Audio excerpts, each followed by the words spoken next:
Profesor Thomas van der Hamen, ¿usted nos podría contar como un breve resumen de la historia geológica del territorio de la Sabana de Bogotá? Pues vamos a ver breve, qué breve se puede hacer. Usted entiende, son millones y millones de años, ¿no es cierto? Uno puede comenzar cuando comienza la Tierra, pero digamos, algo que vemos diariamente son los cerros. Entonces, ese es propiamente, esos cerros, esos sedimentos, esas rocas se formaron hace, digamos, unos 70, 80 millones de años en el mar. Había mar en esta época. Entonces, por fin el mar sí se va llenando, digamos, o la parte. Entonces, ya poco a poco se va formando ya una zona terrestre y sigue entonces formándose sedimentos. Primero vienen una especie de pantanos en la costa, en donde se forman turbas, la materia orgánica que después con el tiempo cambia en carbón, y eso es lo que se está explotando en toda la región. Y después ya son ríos y riachuelos que forman sedimentos y se van acumulando, y eso en su totalidad son miles de metros de sedimentos. Entonces viene el momento en que en relación con el movimiento de las placas, como dice, de los continentes, comienza el levantamiento de todo ese material y el plegamiento, también que se pliega, se va como a arrugar todos esos sedimentos, y luego sale por encima del nivel del mar y comienza entonces la erosión, y se forman valles y partes más altas que son menos erosionadas, tenemos cerros y valles. Y luego se va levantando la cordillera más y más, y especialmente entre más o menos 6 millones antes del presente y 3 millones antes del presente, se levanta poco a poco la cordillera hasta su nivel actual. Entonces, enseguida, después de esta situación un poco más o menos estable, en la zona de la Sabana de Bogotá, toda esta parte que actualmente vemos como plano, comienza a hundirse esta parte, a hundirse relativamente. Primero todo se levantó, esta parte se va hundiendo, se forma una cuenca. Una cuenca por donde andan los ríos, ¿no? Primero el río Bogotá o el proto río Bogotá, y entonces queda el área como cerrado, es decir, por lo que se hunda, entonces ya se forma una cuenca que está todavía sin salida y que se llena con agua. Y entonces se forma el lago de la Sabana de Bogotá, que encuentra por fin su salida por el lado de Aricachín y después del Tequendama, ¿no? Este lago existe durante muchos años, comenzó a existir hace más o menos 3 millones de años, donde después comienza la época de las glaciaciones interglaciares, unos cambios climáticos con un ritmo más o menos de 100.000 años. Cada vez se vuelve muy frío, aparecen aquí alrededor de Bogotá nieve en los cerros y pequeños glaciares. Y después otra vez vuelve el clima como actualmente, y eso pasa 20 veces, ¿no? Entonces es una historia muy larga de cambios de clima, y mientras tanto se va adaptando la flora y la fauna, ¿ya? Que en el principio todavía, cuando se levanta la cordillera, todavía hay relativamente pocos elementos que pueden crecer allá, pero se va poblando, se van evolucionando especies que para ocupar todas esas zonas. Entonces finalmente tenemos que toda la región alrededor se llena de bosques, ¿ya? Por fin tenemos bosques andinos aquí, con encenillos y con robles, bueno, en fin. Y arriba ya el páramo, arriba de los 3.500 o 3.600 metros, el páramo. Es el límite del bosque por el frío. Bueno, entonces existe esta laguna también, lógicamente, el nivel de la laguna sube y baja un poco, de vez en cuando, con los cambios climáticos, a veces llueve más, a veces hay más agua en los ríos que llegan a la laguna, es más alto, llega hasta más o menos 2.600 metros, está el agua entonces contra los cerros, ¿no? Y luego puede bajar y se forman grandes zonas pantanosas alrededor del lago. Y finalmente, más o menos hace unos 30.000 años, el lago realmente desaparece principalmente. Eso está probablemente relacionado con dos cosas. En primer lugar, en la época anterior era una época muy húmeda, con mucha agua, y el río se erosionó mucho en su salida. Entonces, después, pues, al volverse el clima más seco, prácticamente el agua desaparece.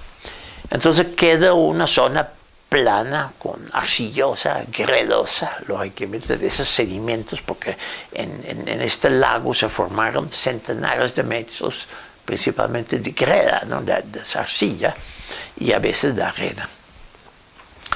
Entonces ahí encontramos que los ríos que antes llegaban a la laguna ahora pasan por encima de este antiguo fondo y se van cortando su valle en estas arcillas. Entonces vemos el río Bogotá, por ejemplo, que se corte 15, 20 metros en ese sedimento y se forma un valle. Y es un valle de inundación del río.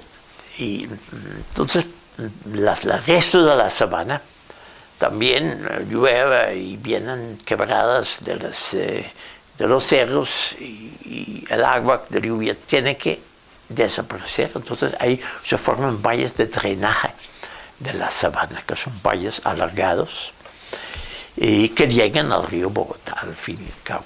Es importante saber eso porque estos valles en buena parte son hoy día los humedales. ¿Ya? Entonces llegamos más o menos ahí. Los humedales son el recuerdo, digamos, la memoria viva de esa etapa anterior de este territorio. Sí, esa es parte de este territorio, de esta historia del territorio. Y hay que pensar que esos valles originalmente, la verdad, son de drenaje, todavía no son pantanos. Lo que pasa es que originalmente, entre el intermedio de esos valles que son de drenaje, se encuentran zonas a veces con mal drenaje y allá habían pantanos extensos, sobre todo en la zona de Funza, por ejemplo, en toda esta zona había realmente grandes áreas de pantanos, incluso lagos en parte.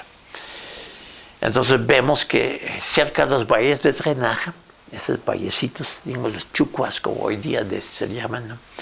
Cerca de esos valles de drenaje había bosque seguramente porque estaba bien drenado a los dos lados, pero en los intermedios habían entonces pantanos abiertos, mucho más abiertos, y digamos toda esa cantidad de pájaros que hoy día conocemos todavía en las humedales actuales estaban extendidos por gran parte de la sabana. La historia del hombre es muy reciente en este territorio. Sí, es relativamente reciente, no sabemos con seguridad exactamente cuándo comienza, pero tenemos seguridad más o menos hasta 12.000 y probablemente hasta 15.000 años.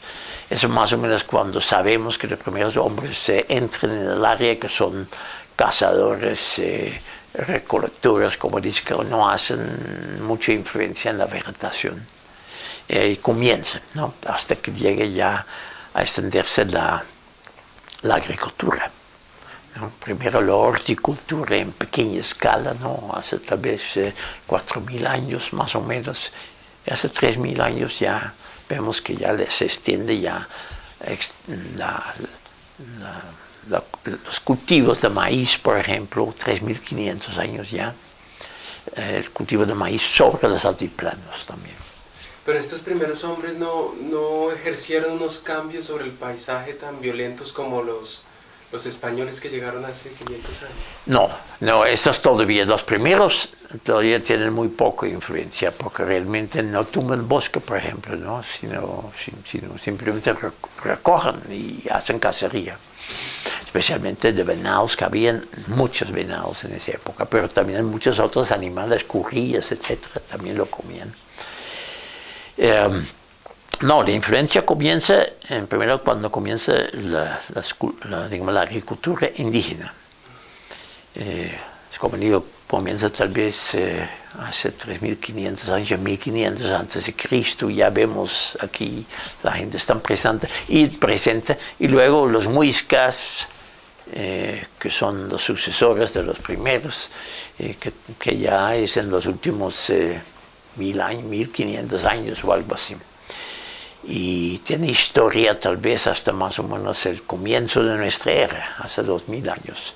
Entonces, historia que cuentan de Bochica, esa es como en esta época, entre 2.000 y 1.500 años antes del presente, y que tiene probablemente relación con algunos hechos, cambios climáticos que hubo, donde había fases mucho más lluvias y posibilidad de inundación de grandes áreas en la sabana, por eso, y otras épocas mucho más secas o relativamente más secas donde podían tranquilamente cultivar. Lo que sí vemos, y es muy interesante en relación a las humedades, por ejemplo, y a grandes áreas de la sabana, que el nivel del agua subterránea estaba muy cerca de la superficie. Y en las lluvias, por ejemplo, el agua también, por esta razón, se estancaba muy fácilmente. Ahora vemos que los indígenas, los muiscas, y quizás ya anteriormente, eran genios hidráulicos, es que manejaban el agua de una forma extraordinaria. Todavía lo vemos y debemos pensar y volver a ver si este cultivo no nos podía dar mejores, este tipo de cultivo, mejores resultados. Es así en grandes camellones y zanjas y canales para regular el agua, y vemos sobre grandes extensiones en la sabana, en la parte plana de la sabana, y también en los valles del río y las actuales humedales, vemos que ellos cultivaban. Es decir, no estaban de todo inundados, sino temporalmente. Entonces, regulaban el agua de tal forma de tener unos camellones altos para que no estaban, digamos, ahogándose las plantas, y al lado las zanjas, donde podían guardar el agua, y al mismo tiempo de ahí podían también tener abono, etc. Podían tener cultivo de peces incluso. Entonces, este tipo de cultivo en grandes escalas de regulación de las aguas, y lo vemos que hicieron los indígenas en muchas partes del continente, entre otros en el Bajo San Jorge, Cauca, por ejemplo, hay extensiones enormes que utilizaban el agua de las inundaciones y lo regulaban en canales y cosas, obras grandes. Y hoy día, todas esas zonas, se ven también en esas zonas del Bajo Cauca, San Jorge, y también en la sabana, vemos que estas zonas, que eran de una producción denso, digamos, de productos agrícolas, hoy día son para ganadería. Son extensas zonas de pastos, y yo pienso que están en cierta forma es una subutilización del suelo. Y vamos a tener que pensar en qué forma, porque la sabana, por ejemplo, realmente debería ser, digamos, la fuente de comida, no solo de leche, sino también de maíz y todo eso, lo que quieres, ¿no? Y legumbres para la ciudad, para las otras ciudades. Hay buenas posibilidades para el desarrollo, y donde todavía debemos pensar si la forma como se está utilizando la tierra actualmente es la más provechosa. Probablemente no lo es. ¿De qué forma ha transformado este paisaje este hombre moderno que subutiliza el suelo? Sí, viene la última fase, digamos, con la conquista ya cambia lógicamente mucho.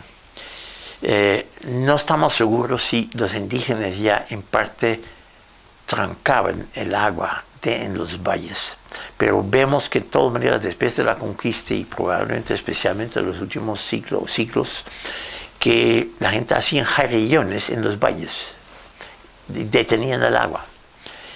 Y todo eso, lo que llamamos hoy día los humedales, son hasta cierto punto artificial, es decir, porque la gente ha hecho jarrillones y detienen el agua del desagüe, digamos, de la sabana o de los riachuelos, de los ríos, en esta forma para utilizarlo, yo creo que utilizarlo para la ganadería o lo que sea, para riego, etc.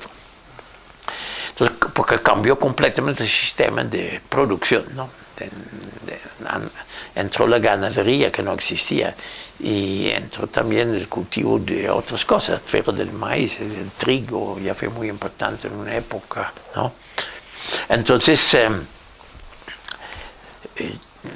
cambió completamente, digamos, la situación y se añadió algo más a eso, porque vemos hoy día que la sabana, el agua subterránea está muy baja, mucho más bajo, y en muchas partes hay que regar. Eso tiene relación, por lo menos en parte, con la explotación de agua subterránea, que ha resultado en un descenso del nivel freático general, de tal forma que mientras que antes estaba cerca de la superficie, hoy día está a muchos metros de profundidad en muchas partes, y en verano, por ejemplo, se forman grietas de metros y metros de profundidad en la sabana. Entonces, mientras que se está todavía sacando provecho de agua subterránea, se hace daño en otra parte. Y al mismo tiempo, en toda la sabana de Bogotá, las quebradas que han desaparecido, también en relación principalmente con la explosión de agua subterránea y también de la deforestación. Pero, digamos, yo creo que en la sabana han desaparecido un 80% de las quebradas. Entonces, la explosión de agua subterránea ha producido, aparte, un desastre, ¿no? Digamos, también hay que hacer riego en muchas partes y el costo de eso también es inmenso. ¿Qué está pasando con los humedales hoy? Digamos el caso Juan Amarillo. Sí, bueno, lo que ha pasado con los humedales entonces es, en primer lugar, que lo que originalmente eran zonas ligeramente pantanosas, donde a veces se inundaba y donde había una vegetación, yo siempre mesotrófica probablemente, localmente probablemente una especie de páramo azonal que puede haber habido. Eso ya lo influenciaron mucho los indígenas, lógicamente. Ahora, pero después de la conquista, entonces ya vemos que se tranca el agua y se forman los humedales continuos, que agua, digamos, permanente, en todas esas zonas donde originalmente no era así. Mientras que los humedales originales, que estaban más bien en la otra parte plana de la sabana, desaparecieron. Entonces vemos un cambio. Al lado de eso hay unos humedales que son del valle del río Bogotá, que es un poco diferente, porque el valle del río Bogotá pues, es una zona donde el río inunda originalmente. Cada época de lluvias sedimentaba, etc. Y se cortaban naturalmente brazas del río, habían bacines, bueno, todas esas cosas que se ven que hay cuerpos de agua al lado del río también. Esos son humedales que todavía en parte existen, pero que también mucho menos, porque la gente muchas de esas cosas las han cerrado, las han rellenado con escombros, en fin, han tratado de salir de ellos. Entonces, la situación actual es esta, ¿no? De que tenemos estos humedales donde tiene refugio una cantidad de pájaros y especies que en parte en extinción, porque ya la extensión total de los humedales se ha reducido muchísimo, ¿no? Es una fracción de lo que era antes. Entonces, al lado de eso comienza la ciudad a desarrollarse, y entonces comienzan a llenarse y a secarse muchos de esos humedales. Y eso, como se va hasta tiempo muy reciente y hasta actualmente todavía lo están rellenando con escombros y después lo ocupan y lo utilizan para urbanización. Y eso es lo que ha pasado y que está pasando. Entonces lo que actualmente queda es muy poco de lo que originalmente había. Por eso su importancia es muy grande. Y ahí viene un poco la discusión en qué forma hay que manejarlos. De que están rodeados en parte por ciudad, entonces la tentación es grande de hacer ciertas cosas ya, como digo, ya muy fuertes, como se hizo en el final de Juan Amarillo, donde no se puede decir que se restauró una situación, sino se hizo un lago, se excavó un lago. Y sin tomar en cuenta bien cómo era, ni qué es lo que había debajo. En todo este valle hay indicaciones, en parte todavía visibles en antiguos fotos aéreas, de esos camellones y zanjas de los indígenas. Esto seguro habían debajo allá, probablemente los destruyeron todos sin saber qué estaba. De manera que se destruyó una parte histórica también, muy probablemente. Pero eso ya no se puede saber porque ya se hizo. Y se hicieron principalmente bordes duros, lo que para los pájaros tampoco no es bien, porque muchos pájaros necesitan exactamente una amplia zona de juncos, etcétera, para tener su ciclo de vida y su vida. De manera que eso tenemos que volver yo pienso, a pensarlo mucho, con mucha objetividad, de qué es lo que se puede hacer mal y qué es lo que se va a hacer bien.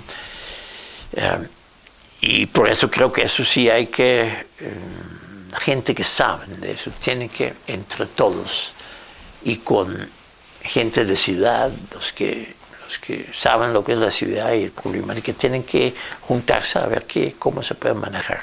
El problema ha sido que las aguas negras, por ejemplo, muchas veces se echaron a los humedales.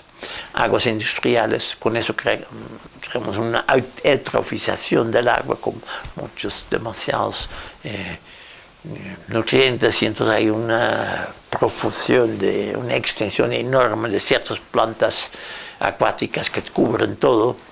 Se vuelve anatural, no natural la situación. Entonces ahí comienza a haber una parte de los valles tienen su función todavía de recoger agua de la superficie de la sabana, en este caso de la ciudad incluso, ¿no? Y entonces las aguas que vienen de las calles, bueno, son menos contaminados, o como muchas veces tienen aceite o lo que sea, pero las aguas negras lógicamente hay que, y grises es lo que hay, y industriales, eso sí hay que trabajar para que no lleguen a los humedales. Eso ya es una primera medida. Es que el manejo de ese tipo de reservas, porque son reservas naturales hoy en día declarado, tiene que ser lo que llamamos un manejo exterior. Hay que evitar hacer todo para que las influencias negativas de afuera no lleguen a ellos. El primero de ellos es que no lleguen las aguas contaminadas, ¿ya? Contaminados o eutrofizados. Eso es una primera necesidad. La otra es una protección con una zona de bosque, lo que todos originalmente deben haber tenido.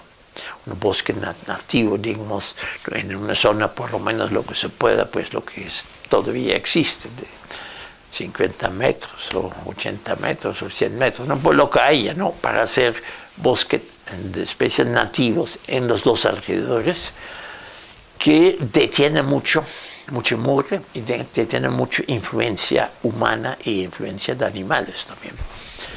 Y viene luego la gran pregunta, que es un punto de discusión muy fuerte, ha sido todavía, ¿cómo manejamos eso? Si uno deje en una reserva natural libre entrada de la gente, los daños que se pueden hacer pueden ser grandes, ¿ya? Y la influencia de ruido, etcétera, y de gente trae su radio, trae su, bueno, en fin, su picnic, sus cosas, o sea, cómo son la gente. Todavía no tenemos una cultura muy fuerte al respecto. Entonces, tienen mucha experiencia, por ejemplo, ya de eso, no, los de las de la conejera, los de la humedad de la conejera, están ya hace años trabajando en eso y saben exactamente cómo son los problemas. Son los perros que van y cojan pájaros en nidos o cojan las curillas, etc. Y también gente que van y sacan y hacen lo que quieren. Entonces ellos los tocaron hacer una cerca alta y hay una entrada. La gente, no es que no puedan entrar, pero la gente puede entrar, pero después de cierta hora ya no. Y con ciertas condiciones en ciertas partes. Yo creo que eso es lo que hay que lograr, un manejo donde realmente somos capaces de detener las influencias negativas del hombre. Porque es muy fácil decir que la gente tiene que apropiarse de eso. Que se tiene que apropiarse, que si hacen los daños, no. Tiene que aprender a manejarlo correctamente y en cada reserva natural hay límites, ¿no? Yo creo que hay que ser cerca, no hay que ser ciclovías que crucen todo eso. Pues puede ser en los alrededores o algo, y la gente debe haber entrado donde la gente puede observar pájaros, lo que sea, pero hay que crear las condiciones y hay que dar a la gente contarles los límites en su comportamiento.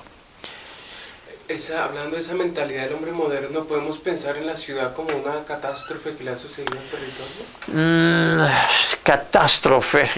Una ciudad no necesariamente tiene que ser una catástrofe, depende de cómo se ha hecho. Lo que pasa es que las ciudades en los países en desarrollo, como se ha llamado, han tenido un crecimiento en general desastroso, demasiado grande, una extensión, un crecimiento demasiado grande, extensión de enormes áreas. Y digamos, no se ha encontrado la forma de manejar eso, de los grandes cinturones de miseria y bueno, todos estos aspectos y de la ilegalidad. Eso es algo que no se ha todavía resuelto definitivamente. Y en este aspecto yo creo que la ciudad puede tener aspectos desastrosos, pero una ciudad bien organizada todavía y desarrollada donde estos problemas van a desaparecer, lógicamente no necesariamente tiene que ser un desastre, que es un desarrollo inevitable. Yo creo que la gente tiene que vivir de otras cosas en parte de aquel campo y de industrias, etcétera. Eso lo tenemos que manejar para que las industrias no contaminen demasiado. Bueno, toda esa cosa que poco a poco en el tiempo hay que ordenarlo, ¿no? Y eso es que el gobierno de la ciudad poco a poco debería acercarse a esto. Lo que sí creo que es importante que nos tenemos que realizar que una ciudad como Bogotá no debe crecer mucho más, porque ya está en un límite que sabemos de podernos manejar. Y aglomeraciones mayores de gente son muy negativas siempre. Hay que pensar en otros centros urbanos, en la sabana de Bogotá y también fuera de la sabana de Bogotá. Eso requiere un manejo, como digo, una interferencia del gobierno para crear trabajo en otras partes, porque la tendencia es que todo es Bogotá, por ejemplo, todo se hace en Bogotá, toda la educación en Bogotá, toda la industria, etc. Entonces,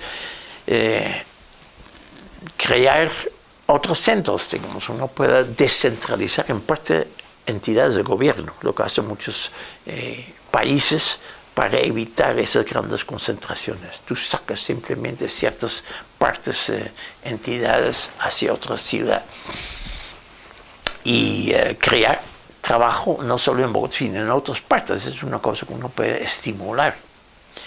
Hay ideas interesantes en eso. Por ejemplo, ciertos puertos en la Magdalena pueden desarrollarse como centros también para industria, en fin, y hacia la costa. Eso ya es, digamos, dentro de un programa de desarrollo económico global y al mismo tiempo con una política de población, ¿no? Entonces, para la sabana de Bogotá sería que otros centros como Chilla, como Zipaquirá, como Facatativá, todos esos pueden ser centros que todavía pueden crecer. El peligro es el crecimiento difuso, porque con eso se forma una situación imposible. Hay que mantener, y vemos que esto es una tendencia que ya casi es mundial, es decir, tratar de mantener los centros urbanos compactos y no difusos hacia afuera, y que sea bien claro dónde comienzan las zonas verdes, ¿ya? Las zonas intermedias verdes entre los centros urbanos que no deben tener la tendencia de poco a poco urbanizarse. Eso requiere unas decisiones muy claras de los gobiernos, de las ciudades y de los mismos, y una coordinación también dentro de la sabana de los diferentes municipios. Ahí pueden crecer todavía, pero que sean compactos. En Chía se ve también una tendencia hacia un desarrollo difuso, por ejemplo. Y eso a lo largo necesariamente va a llegar a una urbanización de todo. Eso necesita decisiones claras. Bueno, una última pregunta para un poco mirando a nuestro próximo programa, pero el otro, intentando hacer un anillo, la otra zona clara de la que depende la ciudad de Bogotá y que son las fuentes del agua es el páramo. Una reflexión sobre la importancia de los páramos de oriente de Bogotá. Sí, de oriente de Bogotá, también en el noroeste también hay, no, y en el sur, en todas partes hay páramos. En la parte de arriba de los 3.400 metros son áreas donde la producción, podemos decir, de agua es muy notorio, y al mismo tiempo hay zonas planas, un poco relativamente planas, y muchos lagos que son de origen glaciar. En este paisaje se guarda mucho agua y por el frío la evaporación es baja. Entonces tenemos una economía del agua allá bastante grande, mientras que no hay contaminación, no hay grandes trabajos, ni industrias, ni agricultura, ni ganadería, esta agua es de una calidad excelente, como es el agua que llega a Bogotá desde Chingaza. Ahora, la continuidad de esta situación, porque gran parte de Colombia, digamos, el agua que se toma en las ciudades y pueblos viene del páramo, es sumamente importante la conservación de los páramos. Fuera del interés, digamos, de la biodiversidad, porque es una flora y fauna únicas en el mundo, que con el tiempo también puede ser una fuente de ingresos, digamos, por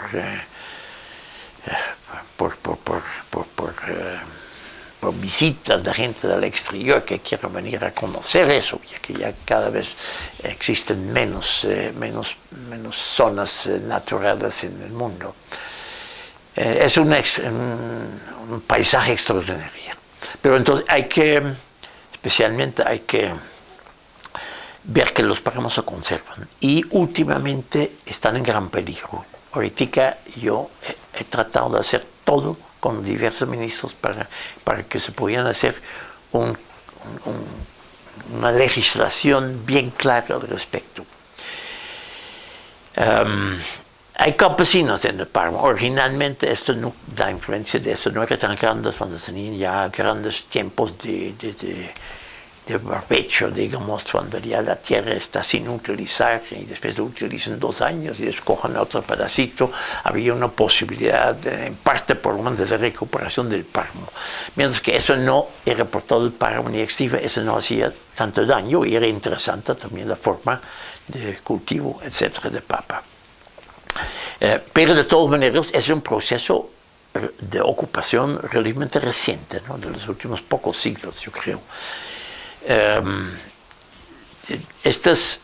Digamos, todavía se podría ver cómo se puede manejar bien. Lo que pasa es que la tendencia es hacia una agricultura más intensiva. Ya vienen los abonos, ya vienen los artificiales, los abonos químicos, vienen también todos los productos químicos contra las plagas, los agroquímicos. Entonces ya comienza el problema de posible contaminación de las aguas. Y además el problema de que se dañan los suelos. Los suelos un poco como se están dañando, compactando, el páramo se degrada poco a poco, desaparecen poco a poco los frailejones y muchas veces finalmente ya no hay sino potreros pobres. Pero recientemente hay un problema todavía mucho más grave, que es el cultivo de papa en grande. Eso es lo que llamamos, digamos, los grandes paperos que compran tierra, alquilan en parte tierra de los campesinos y luego meten maquinaria y arrasan grandes partes del páramo para cultivar de papa. Esta sí es la destrucción total y definitiva de los páramos si no lo paramos. Entonces, esto yo creo que es una obligación prácticamente del gobierno de hacer algo contra esto, porque es el agua que es el futuro. El agua que va a ser el problema, todo el mundo sabe que el agua va a ser un problema en el futuro. Tenemos que ver cómo conservamos esta fuente extraordinaria que tenemos de agua. Bueno, muchas gracias. Bueno, mucho gusto.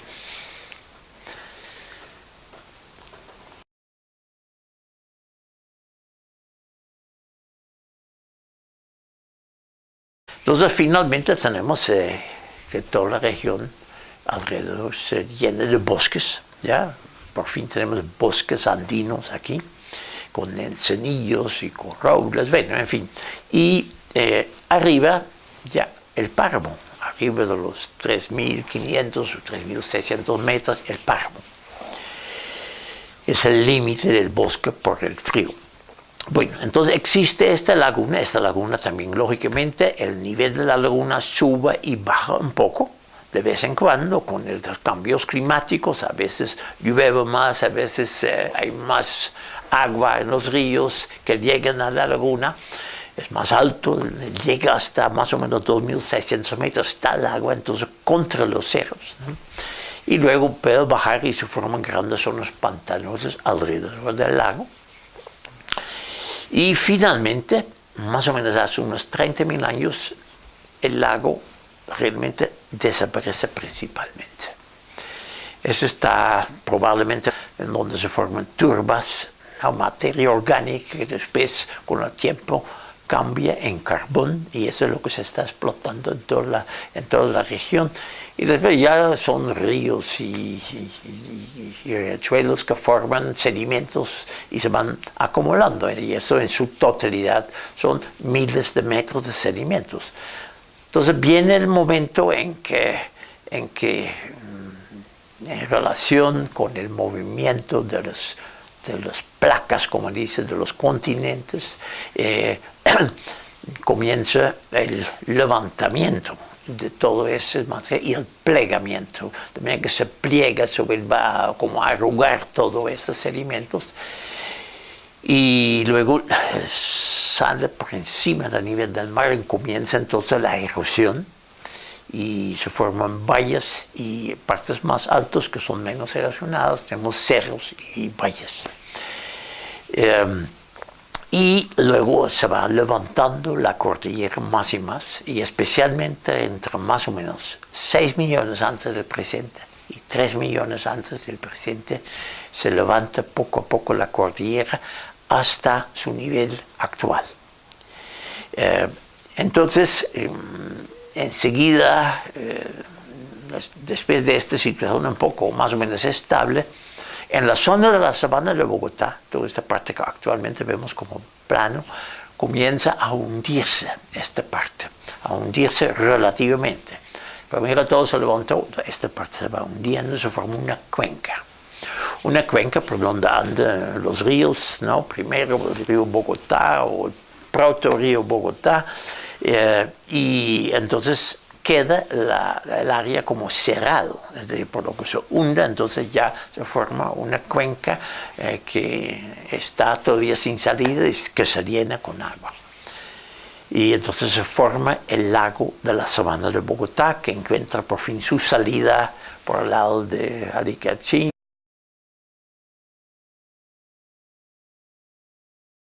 Profesor Tomás van der Hamen, ¿usted nos podría contar como un breve resumen de la historia geológica del territorio de la sabana de Bogotá?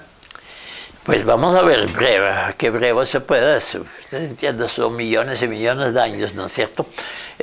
Uno puede comenzar cuando comienza la Tierra, pero digamos, algo que vemos diariamente son los cerros. Entonces, ese es propiamente, esos cerros, esos sedimentos, esas rocas se formaron hace, digamos, unos 70, 80 millones de años en el mar. Había mar en esta época. Entonces, por fin el mar sí se va llenando, digamos, o la parte. Entonces, ya poco a poco se va formando ya una zona terrestre y sigue entonces formándose sedimentos. Primero vienen una especie de pantanos en la costa y después el Tequendama, ¿no?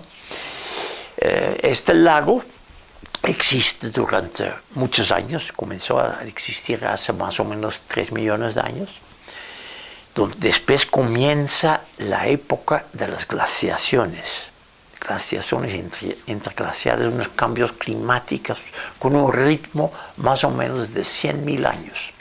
Cada vez se vuelve muy frío, aparecen aquí alrededor de Bogotá nieve en los cerros y pequeños glaciares. Y después otra vez vuelve el clima como actualmente. Y eso pasa 20 veces, ¿no? Entonces es una historia muy larga de cambios de clima y mientras tanto se va adaptando la flora y la fauna, ¿ya? Que en el principio todavía cuando se levanta la cordillera todavía hay relativamente pocos elementos que pueden crecer allá, pero se va poblando, se van evolucionando especies que para ocupar todas esas zonas.